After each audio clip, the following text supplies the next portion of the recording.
Hello guys, എങ്ങനെ ഉണ്ട് ഈ AI ഫോട്ടോസ് ഒക്കെ? നൈസല്ലേ? നിങ്ങളും ചെയ്തു നോക്കിയോ? ഞാനും ചെയ്തു നോക്കി, ഫ്രീ ആണല്ലോ. ഇത് തന്നെ ആണ് ഇന്നത്തെ ചിന്താവിഷയം. വീഡിയോ മുഴുവനായി കാണാൻ ശ്രമിക്കുക. എല്ലാവർക്കും സുഖം തന്നെ എന്ന് വിശ്വസിക്കുന്നു. പേരക്കയുടെ പുതിയ ഒരു വീഡിയോയിലേക്ക് സ്വാഗതം.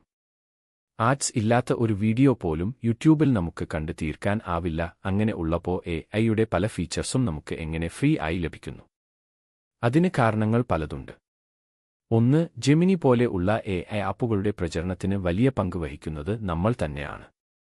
അതും സോഷ്യൽ മീഡിയയിലൂടെ. അതിലും വലിയ പബ്ലിസിറ്റി അവർക്ക് ലഭിക്കാൻ ഇല്ല.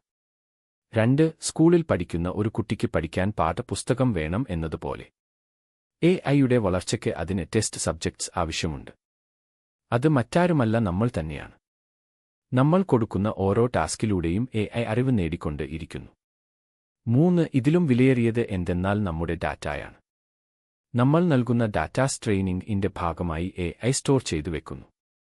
യൂസർ അഗ്രീമെന്റിൽ ഇതെല്ലാം വ്യക്തമായി പറയുന്നുണ്ട്. AIക്ക് പരിചിതമായ മുഖങ്ങൾ നമ്മൾ എഡിറ്റ് ചെയ്യാൻ കൊടുത്ത നമ്മുടെ മുഖങ്ങൾ തന്നെ ആവും. അങ്ങനെ ഉള്ളപ്പോൾ ഞാൻ ഒരു ഫോട്ടോ ജനറേറ്റ് ചെയ്തു തരാൻ AIയോട് ആവശ്യപ്പെട്ടാൽ എനിക്ക് നിന്റെ മുഖസാദൃശ്യം ഉള്ള ഫോട്ടോ കിട്ടുന്നതിൽ അത്ഭുതം ഒന്നും ഉണ്ടാവില്ല. നമ്മുടെ ഇതുവരെ ഉള്ള ജെമിനി ആക്ടിവിറ്റി എങ്ങനെ ഡിലീറ്റ് ആക്കണം എന്ന് ഞാൻ പറഞ്ഞു തരാം. പ്രൊഫൈൽ എടുക്കുക, അതിൽ ജെമിനി ആപ്സ് ആക്ടിവിറ്റി എടുക്കുക, അതിൽ ഡിലീറ്റ് ഓൾ ആക്ടിവിറ്റി കൊടുക്കുക. പിന്നെ കീപ് ആക്ടിവിറ്റി എന്നുള്ളത് ഒന്ന് ഓഫ് ആക്കിയിടുക. ഇപ്പോൾ നിങ്ങൾ ഓർക്കുന്നുണ്ടാവും, ഇവൻ AI വെച്ച് വീഡിയോ ഉണ്ടാക്കി അതിനെ തന്നെ കുറ്റം പറയുകയാണോ എന്ന്. AI ഒക്കെ നമുക്ക് ഒരുപാട് ഉപകാരം ഉള്ള ഒരു ശാസ്ത്ര നേട്ടമാണ്.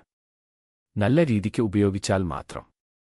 നമ്മുടെ പേഴ്സണൽ ലൈഫ് ഇതുമായി മിങ്കിൾ ചെയ്യാതിരിക്കുന്നതാവും നല്ലത് എന്ന് മാത്രമാണ് ഞാൻ പറയാൻ ഉദ്ദേശിക്കുന്നത്. അപ്പോ അത്രയേ ഉള്ളൂ. പറഞ്ഞതിൽ കാര്യം ഉണ്ട് എന്ന് തോന്നുന്നുണ്ടെങ്കിൽ ലൈക്ക്, ഷെയർ, സബ്സ്ക്രൈബ് ചെയ്യുക. അടുത്ത ഒരു വീഡിയോയിൽ കാണാം. Signing off.